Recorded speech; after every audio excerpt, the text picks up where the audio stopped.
These are the most disturbing crimes that happen in the cosplay community, starting with... It was supposed to be another lively weekend at San Japan, one of Texas' biggest anime and gaming conventions, a place where fans could step into the worlds of their favorite characters. The 3-day event was held from August 29th to 31st at the Henry B. Gonzalez Convention Center in San Antonio. However, this year's celebration took an alarming turn.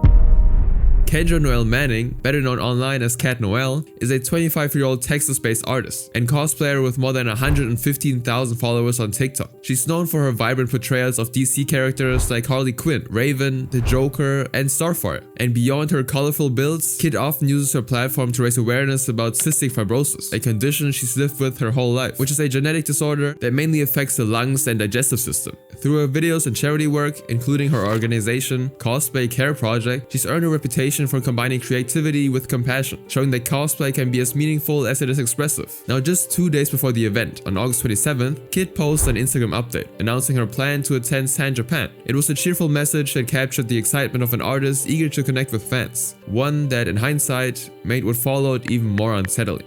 The situation reportedly began when a booth vendor at San Japan posted an Instagram story criticizing Gamer Subs, an energy drink brand popular among streamers and cosplayers. A comment was then posted under it that read, "F Gamer Subs, entitled weirdos." Kit saw the exchange taking place and decided to get involved. Frustrated by what she was reading, she replied to the post, allegedly writing that she would make something go off at their booth, referring to the person being discussed. At first glance, it might have seemed like a sarcastic or emotionally charged statement made in the middle of an online argument. However, more people came to see the exchange, and while some probably brushed it off as an impulsive overreaction over an energy drink, other users grew uneasy. The phrasing sounded too specific and a lot more serious than just a mere comment, and it was enough to make people wonder whether Kit was joking or if there was an actual threat behind her words. And Kit was actually arrested on August 31st, 2025. According to the Bexar County Central Magistrate, she was taken into custody not long after the incident, and records show she was initially held at Bexar County Jail, where she faced formal booking procedures before eventually being granted release on a $35,000 bail. Her freedom, however, came with strict conditions: house arrest with GPS monitoring, routine drug and alcohol testing, and a complete ban on firearm possessions. And her charge was listed as terroristic threat to impair public service or cause public fear of serious bodily injuries/influence government. In simpler terms, it refers to making a threat serious enough to disrupt public order or create widespread fear. So fortunately, nothing actually happened at the convention. However, making this kind of threat is often treated as a felony level offense in Texas, so if convicted, Kit faces up to 10 years in prison. As of now, she remains under bond restrictions while awaiting further court procedure. What comes next, however, is a case where a man's obsession with heroes and villains led him to bring real weapons to a convention. How a man with an arsenal of loaded weapons walked right into Phoenix Comic-Con. This is a story that took place at a comic convention. In 2017, fans gathered in Phoenix, Arizona, expecting a typical weekend of cosplay and community, but one attendee had other plans. And the whole thing actually starts way back. Lead singer and composer Takahashi Reiko of rock band Lolita Dark, known online by the name of Reiko Dig, first met Matthew Sterling after one of her concerts in downtown Los Angeles on July 6, 2014. They stayed in touch for a while through messages and social media. To Takahashi, he seemed like someone struggling and someone she wanted to help, especially since she also worked as a personal trainer and often guided people looking to rebuild their confidence. But everything changed just a year later. In 2015, during Anime Expo at the Los Angeles Convention Center, Takahashi began receiving increasingly disturbing and delusional messages from Matthew, violent threats suggesting he might actually harm someone, and people being violated and murdered. Alarmed, she called the police and reached out to her friend, Sergeant Scott Nichols, of the Hawthorne Police Department in California. Scott left Matthew a warning message, but the situation was serious enough that Takahashi decided to cut off all contact afterwards. For nearly 2 years, she ignored his messages, until one day a photo changed everything. Matthew sent her pictures of his weapons, accompanied by threats to go after the police. Alarmed, Takahashi immediately reached out to Scott Nichols again, forwarding screenshots of Matthew's disturbing messages. And so Scott examined the photos and confirmed that Matthew's weapons were indeed real. Takahashi then told Matthew that he was from Arizona, and upon closer inspection, Scott noticed that one of the pictures Matthew had sent appeared to have been taken at a comic convention in Phoenix. And with this information, he immediately alerted the Phoenix Police Department about Matthew's presence and the potential threat at the event that day. Acting on the tip, Phoenix authorities quickly mobilized to ensure the safety of everyone at the convention, and so they began monitoring the event grounds and reviewing hours of CCTV footage while stationing officers at key entrances and exits to prevent any possible escape. With the help of the information provided by Sergeant Scott Nichols and Takahashi, investigators were soon able to identify a man who closely matched Matthew's description. In the footage, he was seen wearing black tactical pants, a red bandana, black face paint, and a shotgun bandolier. Matthew entered the convention center and managed to avoid the venue's security as well as one of the peace bonding stations, meant for inspecting prop weapons before proceeding to the second floor. He moved freely through the crowd, unsuspected since his outfit appeared to be just another costume. But it wasn't. Matthew was quickly arrested at the convention center and found carrying 2 handguns, 1 revolver, and a 12-gauge shotgun, all fully loaded along with a combat knife, a stun gun, pepper spray, and several throwing stars. And once Matthew was in custody, the investigation revealed just how premeditated his actions had been. They discovered in Matthew's phone calendar an entry called "Kill JDF at Comic-Con." This entry made it clear that it wasn't a threat just limited to law enforcement. He also planned to kill Power Rangers actor Jason David Frank, turning what could have been an isolated arrest into a complete tragedy. During the interrogation, detectives asked Matthew about the entry, and in the footage he calmly explained that JDF referred to Jason David Frank, and he would then begin describing his twisted reasoning. He speaks coldly about the hatred toward the actor, calling him corrupt and undeserving of his fame. And his fixation was likely tied to his delusional belief that he was the real-life Punisher, destined to cleanse the world of those he saw as evil. And when investigators asked whether he felt any remorse if Frank had died that day, Matthew simply shows none. His tone simply stayed calm and emotionless throughout. Matthew was then charged with a long list of crimes. 1 count of wearing a body armor during a felony, 1 count of aggravated assault on a police officer, 1 count of resisting arrest, and carrying weapons into a prohibited place. And after the incident, the impact reached far beyond the courtroom. Phoenix Comic-Con quickly changed its security rules, banning prop weapons for a while and adding stricter bag checks with more police at every entrance. Now here's the twist. As the case progressed, the court evaluated not only Matthew's actions, but also his state of mind. And after years of legal proceedings, he was ultimately found guilty except insane during his 2020 trial, meaning that the court determined that he'd actually committed the crimes, but was also mentally ill at the same time. So rather than being sent to a traditional prison, Matthew was sentenced to 25 years in the psychiatric wing of the Arizona State Hospital, where he would remain under strict supervision. But even though Matthew's acts were disturbing, another tragedy would demonstrate how lethal oversized intention can become, this time with fatal consequences. A young man was shot by police officers in Saratoga Springs when they saw him with what looked like a samurai sword.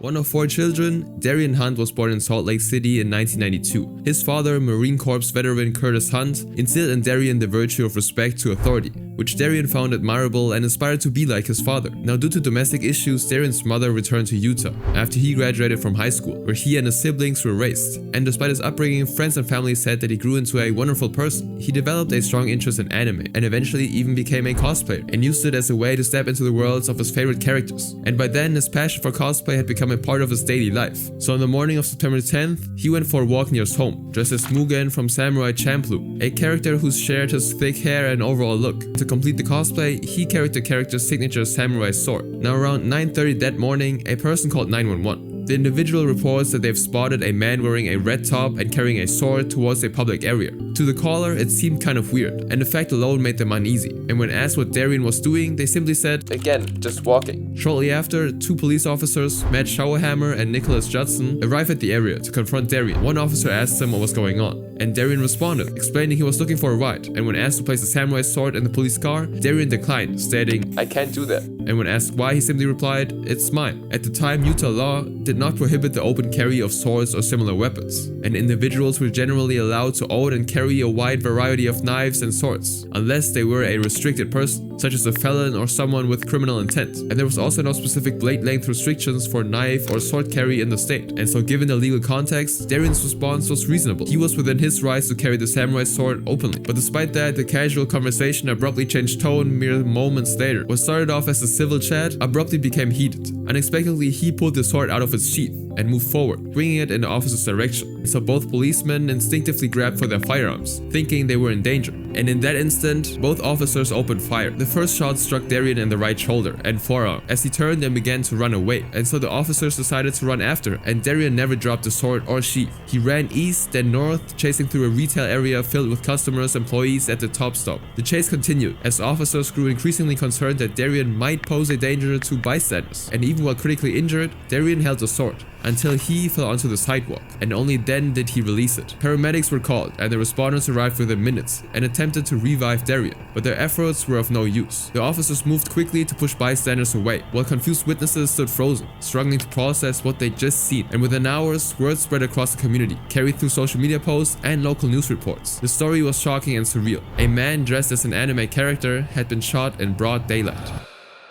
The fact that a black kid with an afro was shot while walking down the street by two white officers in a city that's 96% white is deeply concerning, Edwards, the family's attorney, said. There are serious questions as to why officers were questioning him and the use of force in this situation. And as the investigators moved forward, authorities began processing the scene and collecting evidence. However, despite public outrage and questions, the officers involved were ultimately not charged in connection with Darian's death. But after the scene was cleared, Darian's body was taken for autopsy, and when the report was finally released, it revealed a chilling truth.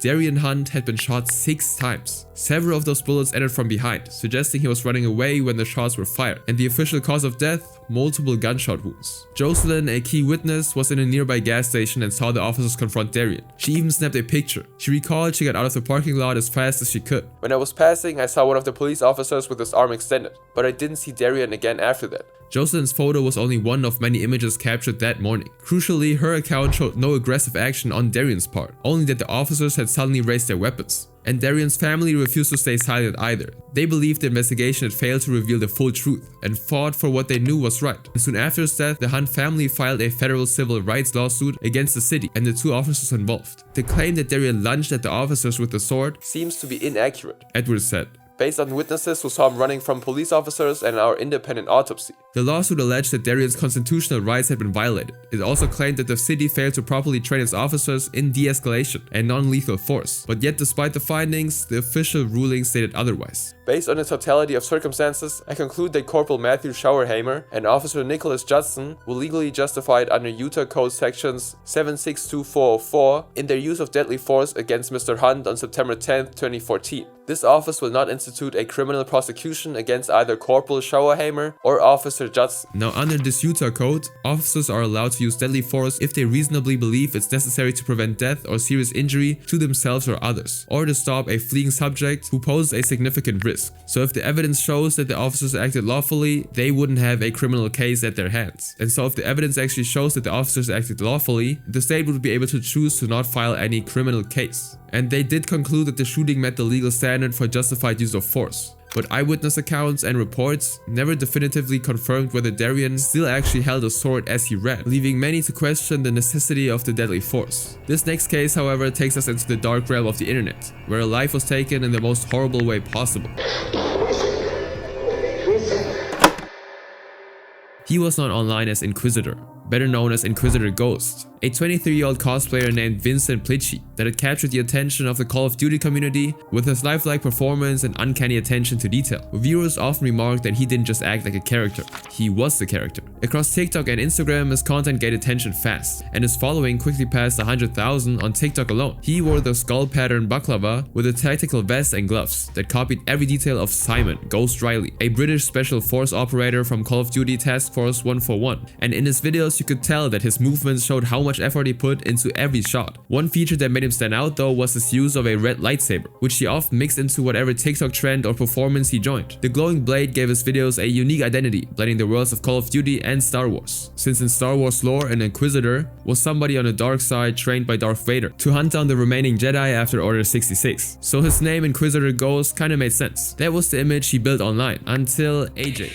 As his audience grew, he started looking for someone who could help him with his workload. Managing the costumes, filming, and editing all on his own had become overwhelming, and he wanted to make his videos look more polished. And so around this time, AJ appeared, but not with the intention of becoming his editor. Their first interactions were casual, and at one point AJ joked by saying, "Date me," to which Ghost politely declined. And because of this lighthearted start, they continued to talk and exchange ideas. And over time, their conversations shifted towards content creation. And eventually, AJ actually offered to help with his video edits and creative input. She seemed genuinely enthusiastic about his work and eager to be part of this growing platform. And so Ghost appreciated the offer and decided to give her a chance. As weeks passed, Ghost and AJ grew closer, and their conversations went way beyond editing, sometimes drifting into personal territory. Ghost often praised her work, calling her his favorite editor and even joking, "I'ma marry you." or I love you so much. he'd also say small things like Thank you, honey. words that hinted at a kind of warmth he didn't show off publicly. Ghost even shared his real name with her, something he'd never done with anyone else. And their partnership seemed to be going well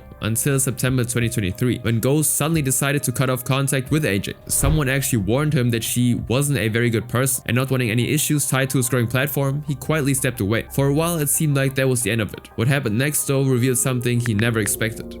On the 20th of September 2023, his friend Jay sent him conversations and rumors from a Discord server. They were beginning to spread online, claiming that Ghost liked young people, and it was there that Ghost learned the truth. AJ was actually way below the age line, and this fact actually caught him off guard, since she always said otherwise. And what made it even more complicated was that Ghost always had been strict about his boundaries. For example, with his bio saying MDNI, short for young people do not interact. Alongside the other circulating screenshots, one in particular drew attention: a Discord conversation between Ghost and a user named Diana, one of AJ's friends. She's far away and too young. I like her, like she's my type. This screenshot confirmed the rumors and made the situation even worse, drawing significant backlash online. While the screenshot fueled online speculation, Ghost was simultaneously sharing his side of the story in private messages with a friend. In the messages, Ghost denied the allegations, explaining that AJ had been his editor and that his affectionate comments were only friendly gestures to show appreciation for her help. I don't really know why people are accusing me of this, he wrote. but I'm certainly not that. He also said, And I treated her like that because she used to make a lot of videos for me. Ghost then would tell his friend that AJ may have been upset after he stopped talking to her, which could have sparked the rumors now circulating through Discord. Now at this point, his friend reassured Ghost that the entire mod team was on his side and that he didn't need to face the situation alone. But the drama unfortunately was far from over. Ghost had been messaging AJ directly, and the conversation quickly became tense. He told her to stop texting him, but AJ didn't back down. What did I say? You're not even telling me what I said. Ghost, now being frustrated, warned her that she needed to fix the situation and make things right before it got worse. But AJ simply continued to defend herself,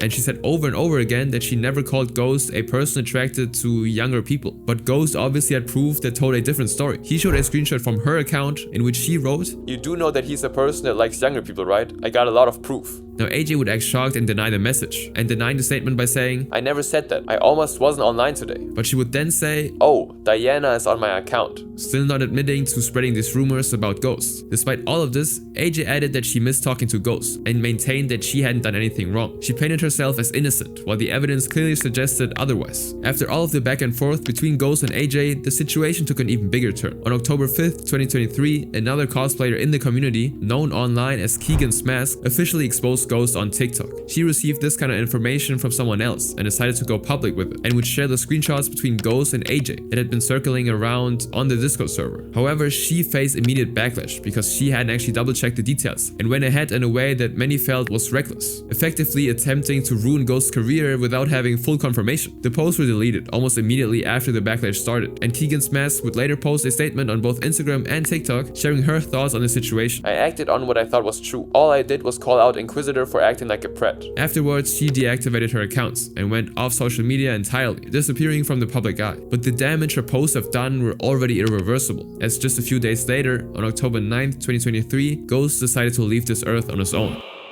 During his final TikTok stream, Ghost sat quietly in his room with the comments turned off, preventing anyone from interacting with him or knowing what was happening. For several minutes, he remained still, with the camera simply capturing him in his room. And without warning, the lights would suddenly go out, and Ghost disappeared from the frame, leaving only darkness. Isabella, a neighbor who happened to be watching the live stream, noticed that something was wrong. She quickly realized that Ghost might be in serious danger, and immediately contacted Mateo, Ghost's father, who lived nearby. And moments later, Mateo arrived at the scene and broke through the window, pulling his son down and desperately trying to perform CPR. And in the stream, voices could be heard speaking in Italian in the background, confirming that Ghost was above the ground. And despite his father's efforts, it was too late. After the live stream ended, Mateo later spoke out publicly about the events. In a clip, he explains that his home was actually close to the studio apartment of Ghost, which allowed him to respond so quickly. He also addressed allegations surrounding his son, sharing his perspective on what happened. And 2 days later, on October 11, 2023, new developments came to light. Tito, AJ's boyfriend, stepped forward with an apology,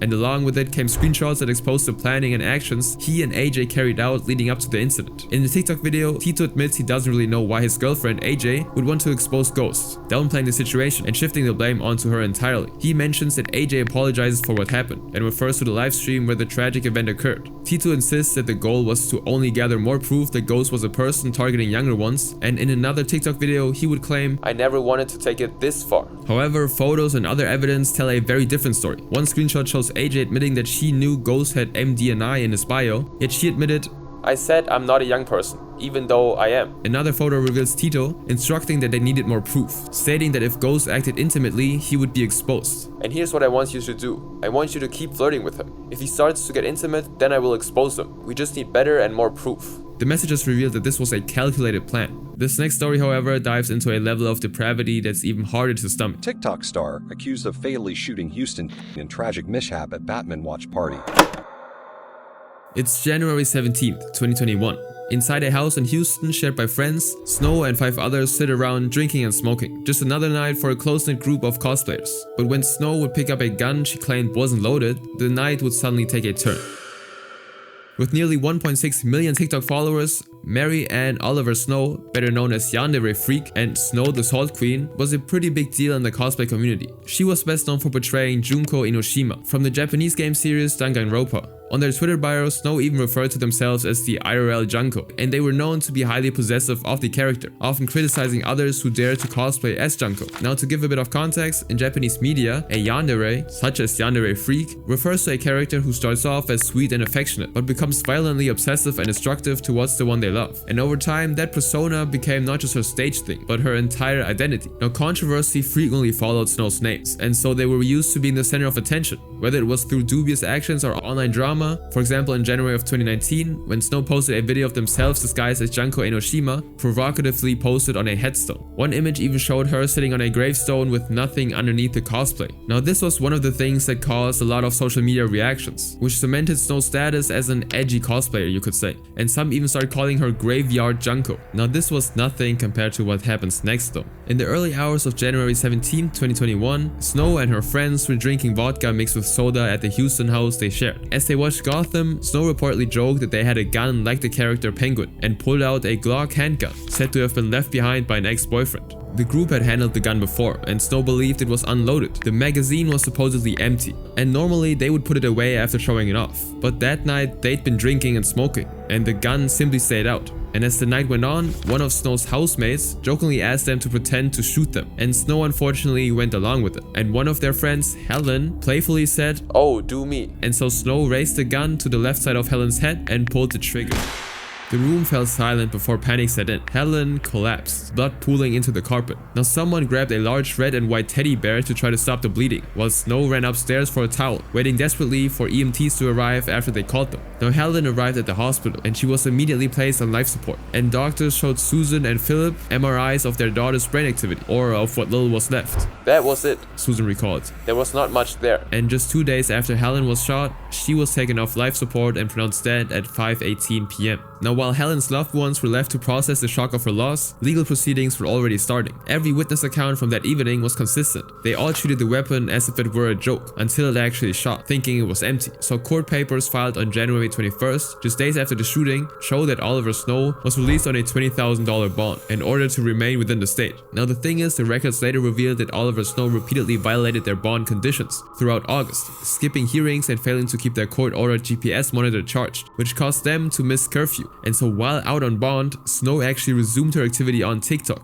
And so before the incident, she was known online as Snow Salt Queen, but afterwards she rebranded herself under a new persona, the Yandere Freak I mentioned, and later Feral Jinx. And today her videos continue to circulate, gathering views and comments from people who may or may not know her story. Now you might think this couldn't get any darker, but this next story pushes the boundaries of horror in the cosplay world even further. A self-employed youth dubbed as the cosplay killer.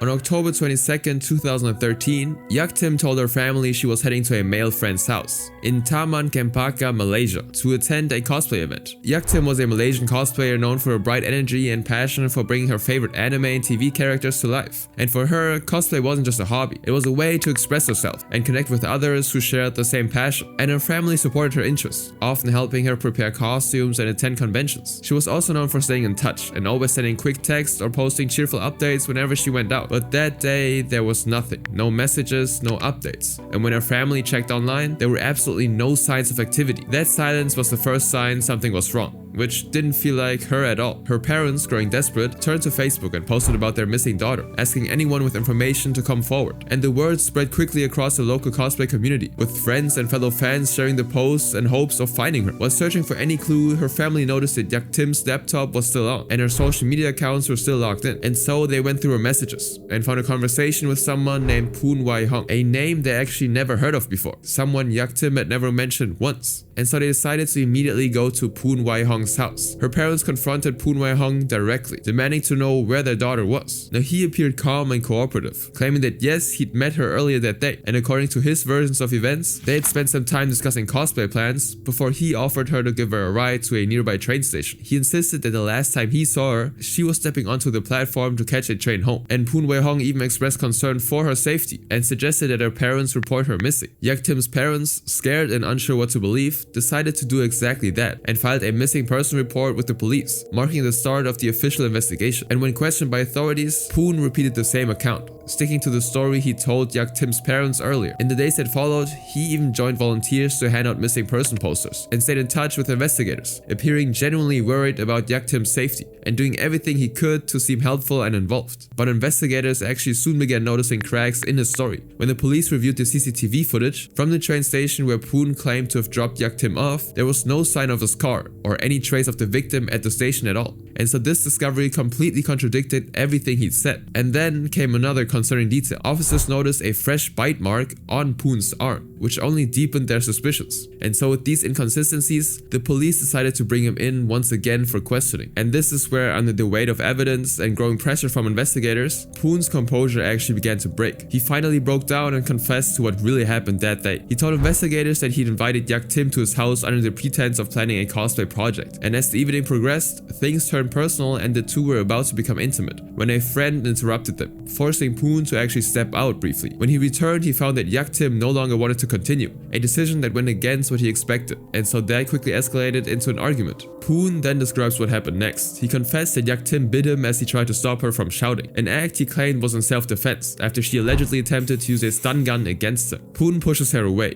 causing his glasses to get knocked off. He then scrambles to get them, unaware of the scene that just unfolded. Yak Tim's head actually slammed onto a dumbbell and was now motionless. And the moment he saw this, panic set in, and so ultimately he decided to settle on a terrible decision, to stuff her body in a suitcase instead of calling for help, later dumping it by the roadside. Now here's the twist. As the investigation went on, more cracks began to appear in Poon's version of events. The autopsy actually revealed a much darker story, one that didn't match what he had claimed. Examiners found that Yak Tim had suffered 3 separate blows to the head with the dumbbell, not just one from an accidental fall. And so this obviously suggested that her injuries were the result of a violent assault and not a moment of panic gone wrong. The body was found stuffed into a green suitcase in a fetal position, with only a t-shirt and underwear. Her family later held a private funeral service where she was laid to rest, and Poon Wai Hong was taken into police custody on October 22, 2013, the day after Yak Tim's body was found. And what followed was a long and painful legal process that stretched on for years, before the court finally reached a decision. On April of 2018, nearly 5 years later, the High Court found Poon Wai Hong guilty of murder and sentenced him to death under Section 302 of the Penal Code. But still, the case didn't end there. On September 12, 2019, after multiple appeals and years of proceeding, the Court of Appeal overturned the verdict, and so sentencing was reduced to culpable homicide not amounting to murder. And so he was sentenced to 22 years in prison instead, with the term backdated to his arrest in 2013. And even though this case was eventually resolved, the following would provide a new type of horror, this time in a train full of innocent people. A man dressed as Batman's Joker attacked passengers on a Tokyo train line on Sunday evening.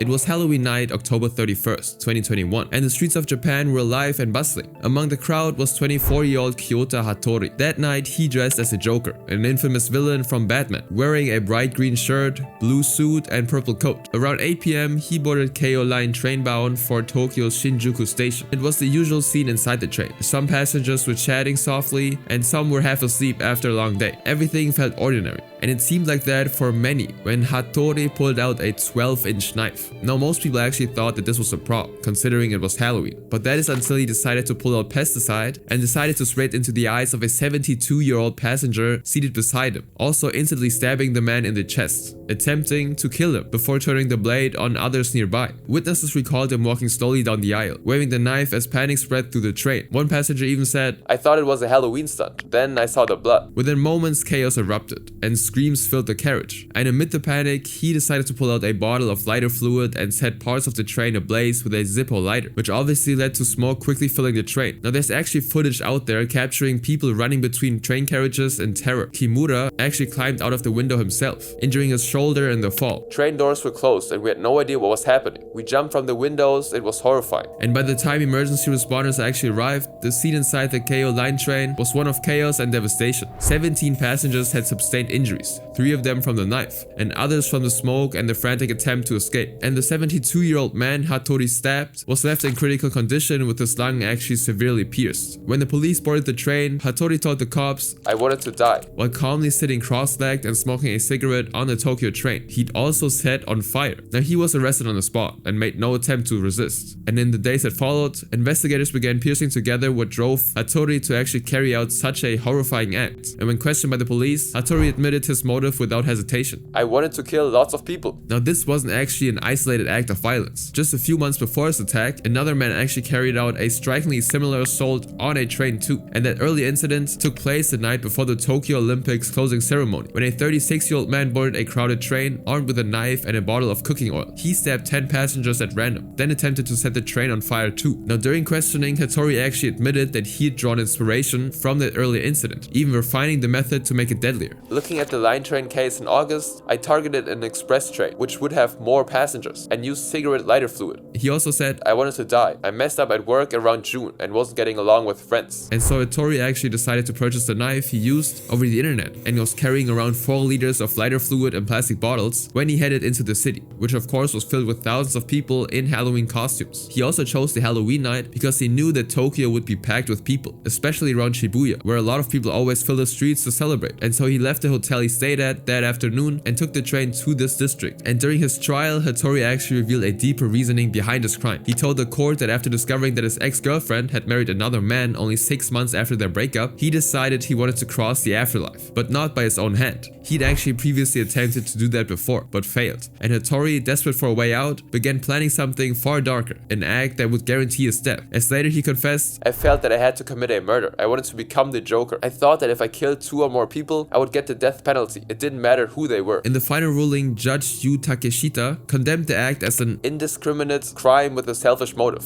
one that preyed on innocent passengers who just happened to share a train with him that night. And so prosecutors pushed for a 25-year sentence, emphasizing how Hattori had desperately chosen an express train with fewer stops, effectively turning it into a moving cage of fire and fear. Meanwhile, defense lawyers asked for 12 years, saying that the attack didn't actually constitute attempted murder because most passengers were out of reach when Hattori set the fire. Now it took over a year before Kyoto Hattori finally faced judgment, but on July 31st, 2023, the Tachikawa branch of Tokyo District Court delivered its verdict. Hattori, now 26, found guilty of attempted murder for stabbing a 72-year-old passenger, and attempted arson for spraying lighter fluid throughout the train before setting it ablaze. And so ultimately he was sentenced to 23 years in prison, a punishment that fell short of the death he sought.